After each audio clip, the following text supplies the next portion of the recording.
So I have brought up Bruce McDonald's Pontypool a few times on this channel, enough times to merit its own review by now. And I don't own it. It has a DVD release. I've never seen a Blu-ray release of it yet, but I have reviewed Helions on the channel, which I do own, and he's a Canadian director who's popped up with a few horror hits here and there, and this is one of his most known ones, I think, in the horror community. It's a very independent, low budget horror zombie kind of film taking place in Pontypool, Ontario, which does exist. It's, if anybody knows Oshawa, Ontario, which is quite close to Toronto, Ontario, it's north of that.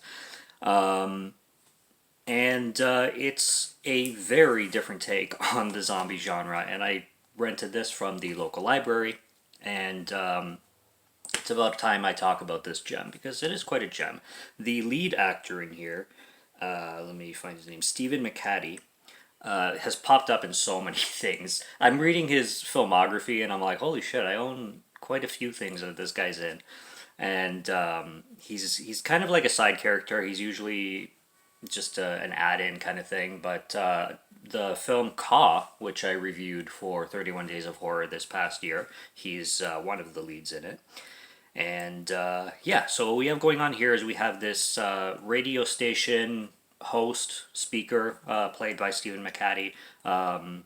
His name is Grant Mazzy, and he is the local radio station guy in Pontypool.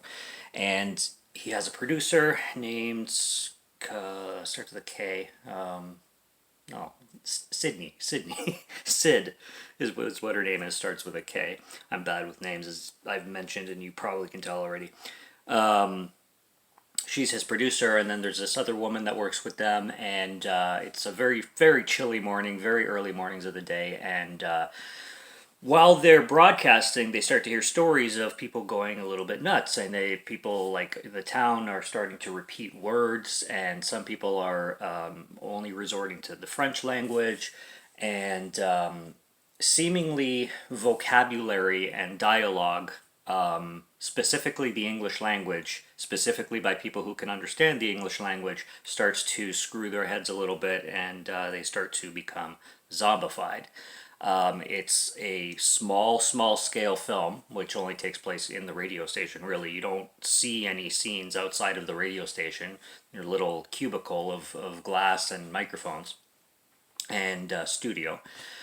And everything is just by people calling in kind of thing, like describing stuff. So everything is set to the imagination, but that's the beauty of this film, is that by the dialogue, by what you hear, by the stories that these people are telling, you can really vividly imagine what's going on in the violence. Now, one of the people in the radio station does start to change too, so slowly, but you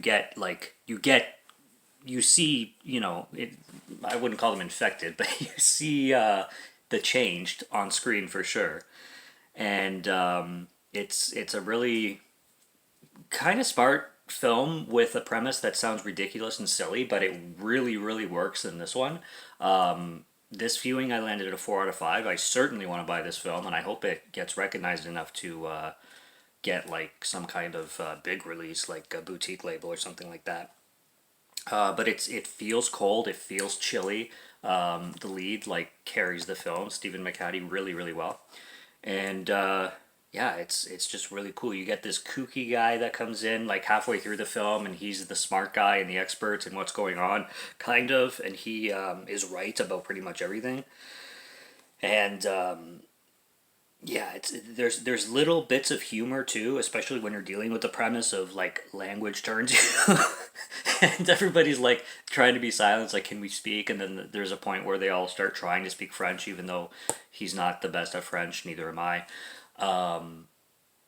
So yeah, it gets goofy there, but it's small humor. It doesn't it's not like a big part of the film, because this film 99.9% of it takes itself seriously and works. Like I said, it's a plot that would not work on paper. Definitely. I wonder what the execs thought when the script was brought in, but it came out into fruition really, really well, in my opinion. So go find Pontypool if you've never heard of it, especially. And if you like zombie films and unique takes on it, this is a must watch. If you're bored with the typical zombie stuff and want a new thing, new concept, Pontypool is the way to go.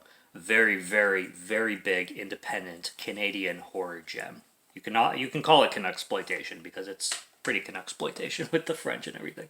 But I mean, Pontypool is quite far from Quebec, and I don't think you would get a lot of French speakers there, but it's close enough to merit. So yeah, that's Pontypool. Go check it out. Go find it somewhere because it will be well worth your time. Subscribe to Morgan Film Fan if you like to listen to my voice or if you like my film reviews. I'll be back with more soon, so stay tuned for those. Check out what's on the channel already. Stay tuned for what's coming. Until next review, have a good one.